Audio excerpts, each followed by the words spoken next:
Hello বন্ধুরা, সবাই কেমন আছো? আজকে আমার একটু হাতের মধ্যে ব্যথা পেয়েছে, কিন্তু তোমাদের পুরোটা দেখাতে পারলাম না। আজকে বানাচ্ছি হাঁসের ডিমের রস, একদম কষার কষা।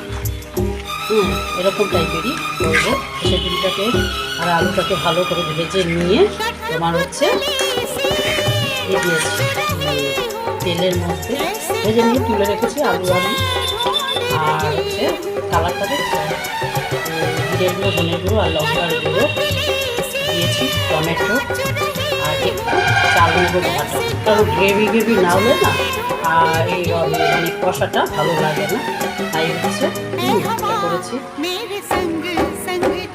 একে পছন্দ করো, একটা কালো কালো কড়াই দেখে ভেবো না যে এটা কালো কড়াই, ননস্টিকের কড়াই। আমাদের এক কাজের মানুষ আমার একটা কাজ করে দিয়ে গেছে, কালো কড়াই ভেবে নিয়ে বলেছে এনকাছে।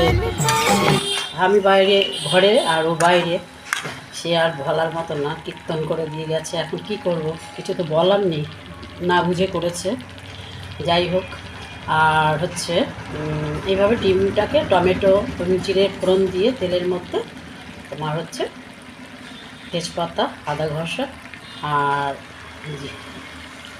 তোমার টমেটো সব দিয়ে নিয়ে ভালো করে নেড়েছে। তারপরে মশলাটা দিয়ে দিয়েছি, মশলাটা দিয়ে নিয়ে কষিয়ে তারপরে হচ্ছে ডিমটা ওর মধ্যে ছেড়ে দিয়ে নাড়াচ্ছি। সামান্য একটু জল দেব, দিয়ে নিয়ে এই তোমার কষাটা বানাবো। হাঁসের ডিমের কষা, এটা মুরগির ডিম নয়। দারুণ লাগে খেতে। আর ডিমগুলোকে চারিদিক দিয়ে একটু চাকু দিয়ে চিড়ে নিয়েছি, যাতে মশলাটা সুন্দর যায়, খেতে দারুণ লাগে। আমি কটা গরম মশলা দিয়েছি, নামানোর আগে ধনে পাতা দেব। কালারটা কেমন এসছে দেখো, দারুণ একটা টেস্টি। এরভাবে করে খেয়ে দেখো।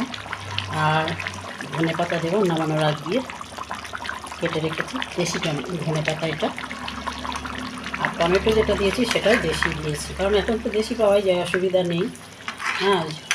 একটুখানি গামাখা হলেই নামিয়ে ফেলবো, কারণ ডিমের মধ্যে যদি ভালো মতন মশলাটা না ঢোকে খেতে ভালো লাগে না। এই জন্য ডিমটাকে চিড়ে দিয়ে ভেজে নিয়েছি। আর আলুতেও কিছুটা তোমার ঝোলটা টেনে নেবে, এই রসটা খেতে খুব ভালো লাগে। ডিম কষা মানে হাঁসের ডিম কষা সবারই, অনেকেরই ফেভারিট। ঠিক আছে,